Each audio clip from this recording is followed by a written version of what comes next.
Bom, pessoal, essa é a nossa disciplina, né? Fitotecnia 4, olericultura, né? E eu vou apresentar para vocês o conteúdo da nossa aula. Nessa aula de hoje, eu vou apresentar o inventário, né? Eu faço isso todas as minhas primeiras aulas. Eu apresento o inventário, que está lá no PPC do curso. Vou falar sobre as conceituações usadas aí na olericultura, alguns aspectos sobre a origem e o significado da palavra olericultura, uns termos agronômicos, uns termos populares, os ramos e as divisões que existem nessa área da fitotecnia, tá? Algumas características da atividade de exploração de hortaliças, uso intensivo de fatores do solo, mão de obra, insumos agrícolas, e as características da atividade de exploração de hortaliças vão ficar já para a próxima aula, ok?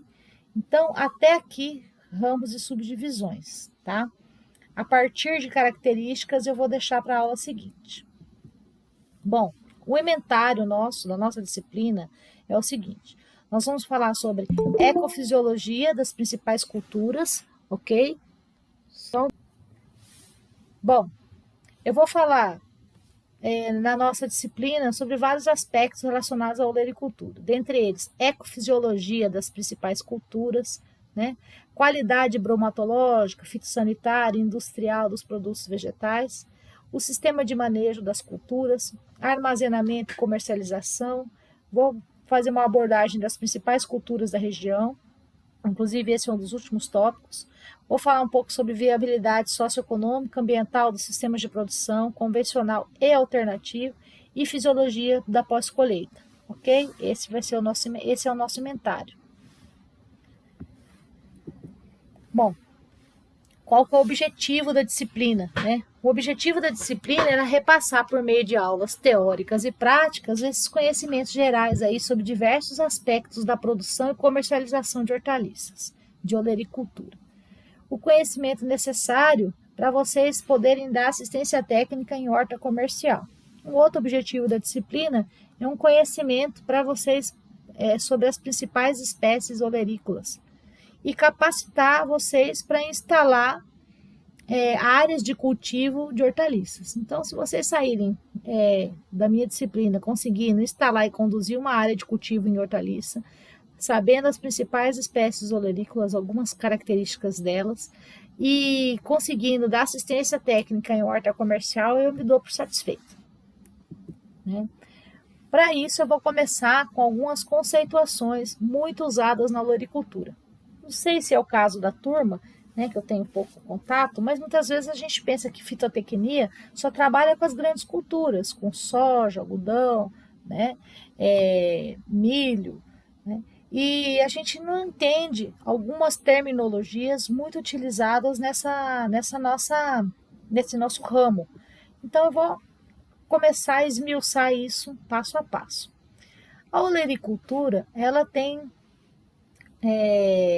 um termo, né, derivado do latim olus oleres, que significa herbáceo, tá? E o verbo colere, que significa cultivo. Portanto, a gente sempre fala que olericultura é o cultivo de hortaliças, é o cultivo de plantas herbáceas, né? Conceitualmente, a olericultura, né, é um termo científico usado aí para tratar do ensino, da pesquisa e do cultivo de espécies essencialmente herbáceas, cuja aí as partes que a gente vai consumir na alimentação humana, tá? Ou em partes ou toda a planta. A olericultura é definida ainda, né, por Filgueira como um termo aplicado para designar o cultivo de plantas de consistência herbácea de ciclo curto, com tratos culturais intensivos, cujas partes comestíveis a gente consome diretamente, ou seja, as hortaliças. A gente vai encontrar no Google Class uma leitura complementar, né, de Almeida, que fala sobre os argumentos a favor da utilização desse termo, olericultura, tá? Então, espero que gostem, é um texto bem interessante. As espécies herbáceas, né, que são abrangidas pela olericultura, elas podem ser denominadas no meio científico e acadêmico como olerícolas, oleráceas, tá? Então, segundo essa boa terminologia agronômica e o correto emprego da língua portuguesa, não está errado a gente falar, né? Cultivo de olerícolas, cultivo de oleráceas, ok? Quem cultiva ou produz olerícolas são os olericultores ou os hortalicicultores. Esse último termo já está bem em desuso, mas já foi empregado aí no Brasil, no século passado. Atualmente, quem produz hortaliças, né? A gente tem outros termos mais populares, como produtor de miudeza, produtor de folhosas, produtor de caixarias, ok? Podem ser denominados assim. O produtor de folhosas vai produzir hortaliças herbáceas que consumimos mais a parte aérea, né? Os produtores de caixaria são aqueles que são produtores de hortaliças frutos, e aí a gente vai tendo esses nomes populares para descrever. Bom, afinal, professora, qual é o melhor? Usar termos agronômicos ou termos populares, né? Quando a gente vai se referir às hortaliças. O termo olerícola e olericultura, embora desconhecido aí pela maioria das pessoas, tá? Não relacionadas especialmente com a área da ciência agronômica, né? São mais apropriados para uso do meio acadêmico, para o meio científico. Então, a gente vai fazer um parecer técnico, vai fazer um relatório técnico, nós vamos usar termos apropriados com base na ciência agronômica. Já o termo hortaliça é utilizado pela população em geral, é bem aceito, também muito empregado no meio acadêmico e científico. Entretanto, né, a gente sabe que popularmente as pessoas chamam as hortaliças de verduras e legumes. E aí são termos bem pouco esclarecedor e é muito utilizado pela população. E remete, né, a uma vaga ideia de que a gente está consumindo um órgão só apenas de uma coloração verde, ou um órgão comestível, tenro, macio, né? Então, os frutos, tubérculos, bulbos, rizoma, cormo, raiz, tuberosa, é tudo chamado de verdura e legume. Então, a gente tem que pensar o seguinte, que, por exemplo, o legume, ele é um tipo de fruto da família botânica das leguminosas, das fabáceas, né? E ele teria como hortaliça representante o feijão vagem e a ervilha hortícola, a ervilha de vagem, né? E as pessoas chamam de legume, inclusive cenoura, beterraba, né? Que são raízes tuberosas, por exemplo. Então, as hortaliças, elas têm essas nomenclaturas populares, não está errado, né? A gente tem que ter como técnico, né, o filtro de saber quando usar uma terminologia apropriada e científica no meio acadêmico e quando respeitar o linguajar popular do consumidor, que faz esse uso de verdura e legume para quase tudo, né, e do próprio agricultor, que se autodenomina produtor de caixaria, produtor de miudeza, né? Produtor de miudeza, por exemplo, popularmente é aquela pessoa que produz um rabanete, um salsa, um coentro, uma cebolinha, né? Até um almeirão, né? Ele produz sempre rúcula, então é produtor da miudeza, né? E aí você já vê que nessa salada toda tem de raiz até folhosa. Então, os nomes populares são muito utilizados, inclusive, popularmente também, né, se usa a sigla FLV, que é frutas, legumes e verduras. Tornou muito comum isso nos hipermercados e supermercados, colocar FLV. Tá? Verdura é uma designação genérica de plantas cuja parte... Professora, aceita o Caio aí, por favor? Aceito, claro, só um minutinho.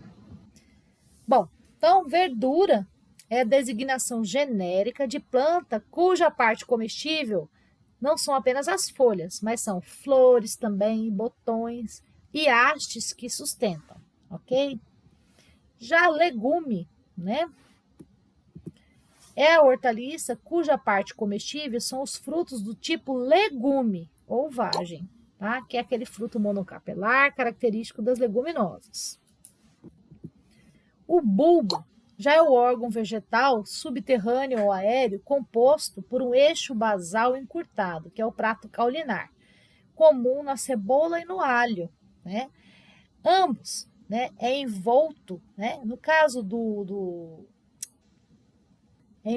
tem um envoltório individual. No caso do alho, né, cada bulbilho tem um envoltório separado, né? E o conjunto de bulbilhos é envolto por uma túnica branca, ok?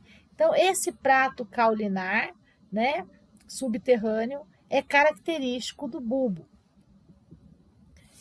O bulbo, nós vamos ter o bulbo, o órgão subterrâneo, que é especializado, constituído com esse caule curto, grosso, que tem o ápice e o meristema e o primórdio coberto por escamas, às vezes são carnuda, que é o caso do alho, né? E aí, em hortaliças, a gente tem duas classes de bulbo. O bulbo tunicado, que ocorre a cebola de cabeça, e o bulbo composto, que ocorre em alho. Então, essas estruturas aí têm período de dormência, né? E para plantar, a dormência tem que dar início à sua superação. O bulbo tunicado ocorre na cebola. Ela apresenta escamas externas, secas e membranosas, que protegem as escamas internas, que são carnosas, tá? As escamas carnosas são contíguas e concêntricas, de maneira a dar uma solidez e estrutura. E a gema apical pode apresentar uma dormência em grau variado, de acordo com o cultivar. O bulbo composto é o caso do alho, que apresenta vários bulbilhos. Os bulbilhos, eles originam de gemas axilares das folhas, né? E surgem após o determinado crescimento da planta. As gemas têm um meristema e um conjunto de folhas modificadas sobre esse caule achatado, que é o disco ou prato caulinar, né? E após a maturação, há a formação de uma camada entre o caule da planta mãe e o caule na base de cada bulbilho. Então, no alho, o bulbilho é o material propagativo, uma vez que o alho não tem semente botânica. Então, os bulbilhos apresentam dormência e esse grau de dormência varia de clone para clone e pode demorar aí de 2 a 5 meses para brotar, uma característica. O rizoma já é um caule subterrâneo, rico em reserva, comum, né, em plantas vivazes, caracterizado aí pela presença de escamas e gemas laterais, que vai emitir ramos folíferos, ramos floríferos e raízes, né? Um exemplo bom de rizoma é o inhame. Outros exemplos de rizoma, né? A gente tem o gengibre, o açafrão. O rizoma, ele é um caule especializado, né? Em que o eixo principal da planta cresce normalmente na horizontal, abaixo da superfície do solo. Apresenta no nó e entrenó, né? E se insere uma bainha foliar que envolve o caule, formando a folhagem da planta ao expandir-se. E esses aí, ao se desintegrar, né, essas folhas deixam uma cicatriz no ponto de inserção, identificando o nó, dando essa aparência segmentada. Então, essa que é a característica do rizoma, né? Isso acontece na cana-de-açúcar, por exemplo, mas é muito mais comum em hortaliças, né? Ao redor, a gente percebe que desenvolve raízes adventícias e há pontos de crescimento dessas gemas, né? Então a gente considera aí que rizoma não tem dormência verdadeira, porque essas as estruturas vão ficar em repouso muito forte e pode ser confundido com dormência, mas não tem. O açafrão, o gengibre, né, a araruta, são exemplos de hortaliças aí que tem rizoma, que são utilizados na alimentação como condimento, né? E os rizomas também são utilizados na propagação comercial dessas culturas. A cebolinha de folha japonesa e chinesa, né, também tem rizomas no lugar dos bulbos, como estrutura aí de armazenamento, né? E quando são separadas da touceira, a gente obtém novas mudas. Cormo ou cormelo, né, é uma estrutura semelhante ao rizoma, com o nós e entrenós também tem uma inserção de uma bainha foliar que envolve o caule, formando a folhagem da planta, que ao se expandir também se desintegram, e essas folhas também vão deixar uma cicatriz nesse ponto de inserção, identificando o nó, dando essa aparência também segmentada. Ao redor dos nós se desenvolvem as raízes adventícias e também há o ponto de crescimento, né, das gemas laterais. Agora, o cormo, ele se difere do rizoma porque ele apresenta crescimento e formato não alongado, né, mas concêntrico. Ou seja, não tem crescimento horizontal abaixo da superfície do solo como tem no rizoma. Então, a gente tem exemplo aí, o taro, né, a taioba, tá? Aí nós vamos ter também o rebento, a batata baroa, por exemplo, a mandioquinha salsa, né, ela se propaga de forma vegetativa por rebento. Esses rebentos vão ser porções do caule, né, entumecidos, que a partir de gemas axilares, né, de um caule primário. Então, esses rebentos também não têm dormência, tá? Então, vocês vão ver que vai soltar os filhotes, né? E aí, esses brotos, esses filhotes, é que vão dar origem à nova planta, tá? Uma característica do rizoma. O rizoma é caule subterrâneo que acumula substância nutritiva formando tubérculo. Pode ser distinguido de raiz pelo fato de apresentar essas gemas laterais. É uma extensão do caule que une sucessivos brotos. Nas espécies terrestres, o rizoma pode estar no subsolo ou bem na superfície. Algumas hastes extras que crescem para os lados, abaixo do solo, bem acima dele, a gente pode ser considerado como estolho, né? São chamados de estolho, na verdade, e essas hastes crescem também abaixo, né, do solo. Pode ser acima da superfície ou logo abaixo, no subsolo. Essas hastes, brotações ou estolho são segmentos de caule, né, que são utilizados aí para propagação, né, e também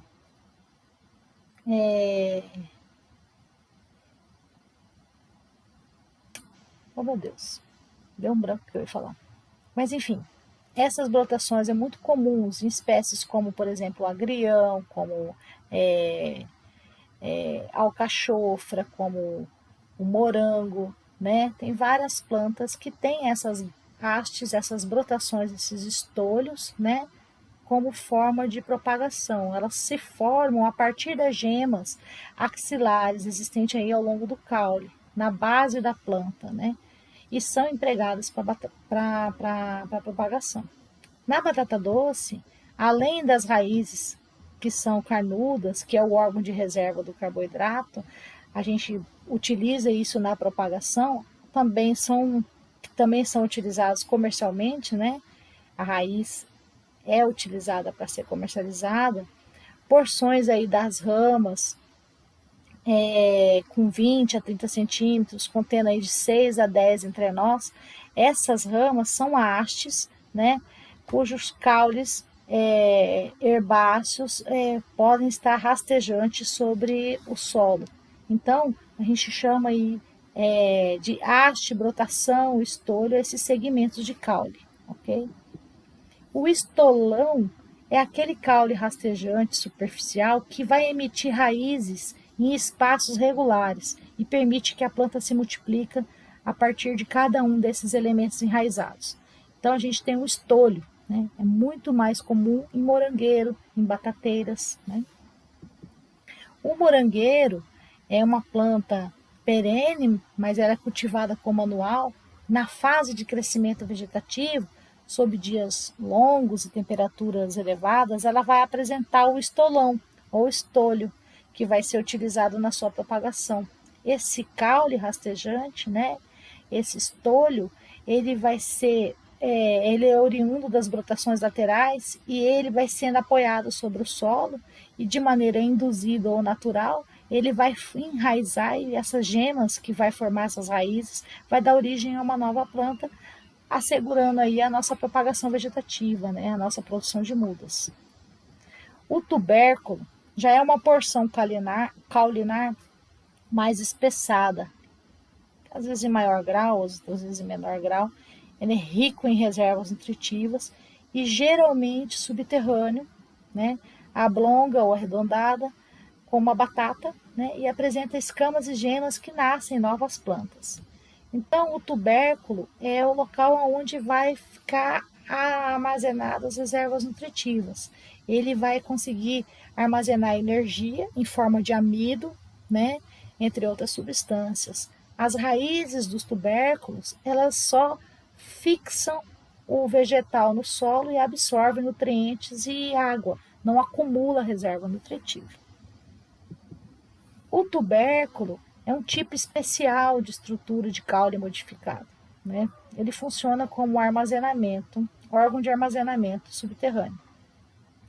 Em todas as partes de um caule típico, mas ele tem todas as partes de um caule típico, né? Mas ele é um caule mais inchado. Dentre as hortaliças, aí a gente vai ter as batatas, os inhames, como exemplo de tubérculo. Mas também eles vão apresentar uma certa dormência, né? Tal como os bulbos, e vão precisar a gente superar essa dormência para poder plantar. Em razão dessa estrutura morfológica, né? Alguns botânicos aí falam que essa reserva de inhame, né? Como risóforo, né? Ou porção espessada do risóforo, ao invés de dizer tubérculo. E as raízes tuberosas, enfim, que são aquelas que armazenam reserva nutritiva, né? E aí a gente tem várias espécies que têm raízes que vão ficando dilatadas e a gente dá o nome de raízes tuberosas. Vamos ter a cenoura, vamos ter beterraba, né? Nós vamos ter a batata doce, o nabo, né? São todos exemplos de raízes tuberosas, onde a reserva de nutriente, né, não é no caule como nos tubérculos, é em si na própria raiz. Os rabanete, né? Então, nesses tipos de vegetais, o acúmulo, né, de nutriente fica dentro da raiz, embaixo da terra, né?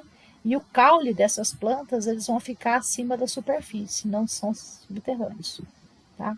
Então, na verdade, esses conceitos que eu trouxe foi para que a gente pudesse entender qual a diferença, então, entre raiz tuberosa, tubérculo e bulbo, né?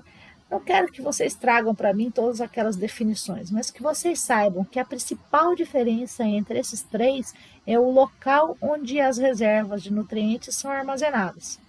Na raiz tuberosa, que está aqui exemplificado no nosso desenho pelo beterraba, né? O caule fica acima da superfície, a raiz é subterrânea, onde há o acúmulo de reserva nutritiva, né? No caso do tubérculo, né, o caule subterrâneo ele vai acumulando reservas nutritivas, né? As raízes elas servem apenas para a sustentação da planta e buscar água e nutriente. E no caso do bulbo, né, nós temos um prato caulinar achatado, que não tem reservas de nutriente. Nós temos uma raiz que serve para buscar água, nutriente, também não tem reserva nutricional, né? E a reserva nutricional vai ficar nas escamas, nas estruturas foliares em forma de bulbo, que muitas vezes são até carnudas, como eu disse anteriormente, ok? Então, essa é basicamente a diferença. Embora a gente viu aí que tem cormelo, que tem outras estruturas, né? E todas as definições ficou aí para vocês, assim que vocês quiserem é só consultar. Bom, hortaliças, então, elas podem ser definidas como plantas cultivadas em horta, normalmente de consistência herbácea ou sublenhosa, né? Vamos aí ter o exemplo aí no caso do chuchu, é sublenhoso. Geralmente de cultivo intensivo, tem ciclo de vida curto, cuja parte comestível a gente consome natural ou semi-processado. As hortaliças vão englobar aí culturas folhosas, raízes, flores, caules. Abre parênteses. Quem são esses caules? A gente inclui todos os bulbos, os tubérculos e os rizomas, né? E frutos diversos. Então, as hortaliças a gente vai incluir, né? Além das raízes, flores e folhosas, além dos caules, onde estão lá dentro desse grupo bulbos, tubérculos, rizomas, os frutos diversos. As hortaliças, então, elas são bem abrangentes, né? A gente pode utilizar unicamente como tempero, se for o caso, ou como condimento, para dar apenas aroma e sabor às iguarias, aos preparos culinários, né? As plantas, elas podem também, a gente pode definir hortaliça como plantas anual, bianual ou perene, cultivada em horta ou em campos, sob abrigo, cultivo protegido ou não, que são utilizadas aí quase que exclusivamente como alimento, quase que exclusivamente, porque tem hortaliças que são utilizadas como aroma, como sabor, né? Como corante natural. A gente inclui aí, então, plantas como cereais, da família das leguminosas, grãos, vagens, né? Cujos frutos, os produtos são colhidos ainda em estado verde, tenro e imaturo, antes de madurar. A gente também inclui no grupo das hortaliças os melões e as melancias, por causa do comportamento hortícola dessas plantas, tá? Por serem culturas de ciclo mais curto, né? Como são as hortaliças. Bom, vamos falar uma coisa sobre umas considerações importantes sobre o ciclo de vida das hortaliças. Às vezes, né, acrescenta-se aí alguns adjetivos às olerícolas, tais como planta de ciclo curto e que requer tratos culturais intensivos. Mas a gente tem que lembrar o seguinte, que nem toda hortaliça tem um ciclo cultural curto, tá?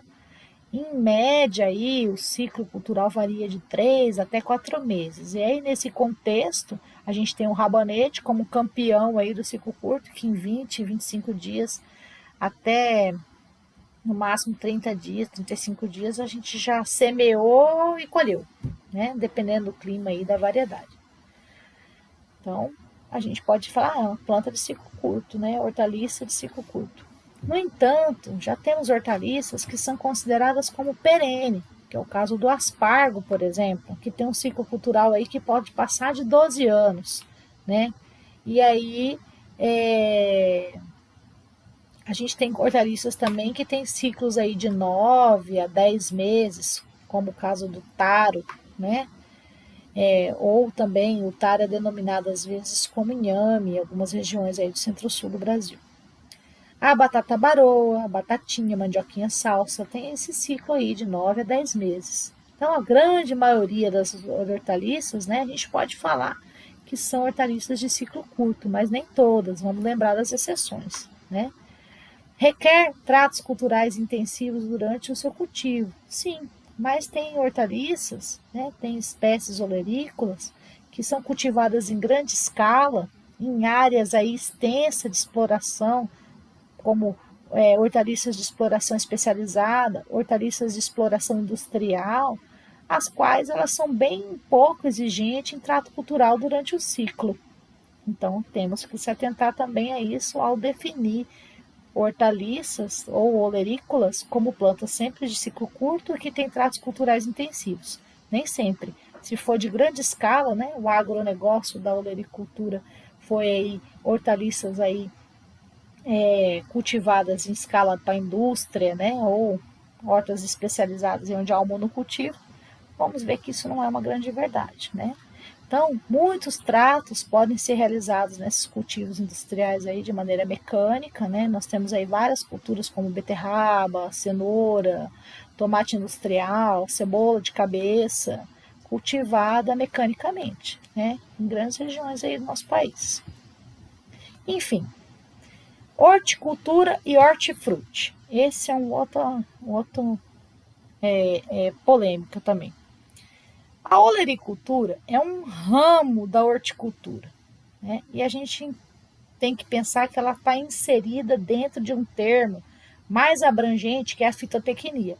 Por isso que ao matricular, você está lá matriculado em fitotecnia 4, tracinho olericultura. O termo horticultura, ele é derivado do hortus romano, que se refere a espécies vegetais cultivadas em um ambiente cercado, um jardim, próximo de residência, justificada aí pela cobiça e pelo elevado valor do produto. Por sua vez, o termo fitotecnia, ele já é mais abrangente. Ele vai englobar as tecnologias praticadas no cultivo de espécies vegetais, alimentício ou não, porém útil ao ser humano. Então, nós vamos ter aí uma leve, né, e significativa diferença, né? Então, horticultura está relacionada àquelas espécies geralmente próximas à residência, que é até uma característica da olericultura. Geralmente a pessoa que tem uma horta, ela está sempre próxima às casas, né? E a fitotecnia já vai englobar as tecnologias praticadas no cultivo de qualquer espécie vegetal, né? Então vamos entender os ramos e as subdivisões, então, da fitotecnia, para saber, afinal, onde é que eu me encontro, né? Onde que eu estou? Vamos nos situar. Então, a gente tem lá a fitotecnia, que vai englobar todas as espécies cultivadas, né? As espécies vegetais, as tecnologias aplicadas nas espécies vegetais, e aí, né, o grande boom, que é os grandes culturas, fibras, né? Que as grandes culturas, que é o que as pessoas geralmente associam à fitotecnia, né? Falou fitotecnia, já pensa em soja, algodão, né? Mas nós temos aí também, dentro da fitotecnia, a horticultura, né? Que são as espécies vegetais cultivadas como se fosse um jardim, próximos às residências, que tem grande valor agregado, né? Nós vamos ter a civicultura, que é o cultivo das espécies florestais, aí deixa para o pessoal lá da engenharia florestal cuidar disso aí, né? Nós vamos ter a forragicultura, que aí são as espécies vegetais utilizadas na alimentação dos animais de criação. E o que nos interessa, né? Vamos pensar em horticultura. Até no começo da aula, antes de eu começar a falar, eu falei um pouco sobre isso, né? O menino falou assim, eu tive na sua aula essa mesma disciplina. Não foi, né? Ele esteve na minha aula de fruticultura. Fruticultura é uma das atividades especializadas da horticultura. Então, eu dou aula de fruticultura. Lá a gente vai estudar apenas as espécies de frutíferas, né? Aqui, a nossa disciplina, a olericultura, nós vamos estudar as hortaliças. Lembrando que o melão e a melancia é do nosso grupo de estudo, né, da nossa abrangência de estudo, por conta dos seus aspectos, né, hortícola, né, por conta do seu ciclo, por conta dos aspectos rastejantes, né, da planta, tá? Mas temos aí dentro da horticultura a olericultura, que é o nosso foco nesse semestre. Nós temos a fruticultura, que aí nós vamos trabalhar com fruticultura semestre que vem, se Deus quiser, né, se Deus permitir, vamos estar todos juntos aí novamente. Nós vamos trabalhar com a floricultura, né? Então, eu não sou professor de floricultura, mas a horticultura abrange a floricultura, né? Que é o cultivo comercial de flores. A jardinocultura, que é o cultivo comercial aí de plantas ornamentais. O vivericultura, que são mudas em geral. Essa nos interessa grandemente, porque, inclusive, aqui próximo onde eu moro, na região de São Vicente, né? Temos aí um viveiro especializado em mudas de hortaliças, que é um viveiro da empresa da Agronidas, não querendo fazer propaganda, mas já fazendo, né? Então, eles são vivericultores. A minha ideia era levar vocês uma aula prática lá, mas enfim, né? Nós vamos ter também as espécies condimentares, né? Então, dentro da horticultura vai ser só o cultivo de condimentos, o cultivo só de plantas medicinais e o cultivo de cogumelos comestíveis. Então, veja como é abrangente a horticultura. Quando eu falo assim, sou horticultor, eu posso ser horticultor de muita coisa, só de hortaliça, só de fruta, só de flores, né? Ou só de plantas ornamentais, ou apenas de mudas, né? Ou apenas de condimentos, só de medicinais, ou de cogumelos comestíveis, ok? Então, esse quadrinho deixa a gente bem aonde situado, onde nós estamos. Então, eu quero fazer algumas considerações importantes sobre a horticultura. Então, a horticultura vai englobar, além da olericultura, várias outras atividades hortícolas, tá? Dentre elas, a fruticultura. Então, dessa forma, esse termo hortifruti, que é a redução aí de hortifruti granjeiro, utilizada aí comumente pela população para designar aí horta, de hortaliça, mas as frutas, fruticultura, eu não acho ele muito apropriado, né? Porque hortaliças e frutas estão contidas dentro da horticultura. Então, tem uma certa redundância, né? Estou falando da mesma coisa, Então, certo, correto, era a gente dizer produtos hortícolas, produtos hortigranjeiros, né? Uma vez que a horticultura abrange a fruticultura e as hortaliças. Então, falar hortifruti, nós estamos, como se fala, subir para cima, descer para baixo, né? Só para a gente fazer uma analogia. Então, cabe a gente destacar aí que essa classificação é baseada na espécie vegetal, né, e não no produto utilizado pelo ser humano. Então, a gente tem exemplos aí como o melão e a melancia, que é bem saboroso, mas é considerado fruta. Entretanto, né, essas duas espécies, elas são consideradas hortaliças, né, estudadas na olericultura, porque elas são herbáceas, né, elas são exploradas, né, dentro da olericultura, tem hábito rastejante, então tem um hábito hortícola, né, então elas não são consideradas na fruticultura, e sim na olericultura. Bom, o que eu tinha para a aula era isso, né, era trazer vários termos, né, muito amplamente empregados, espero que tenham gostado, né, na próxima aula eu vou trazer aí as características das atividades, né, em horticultura. É isso.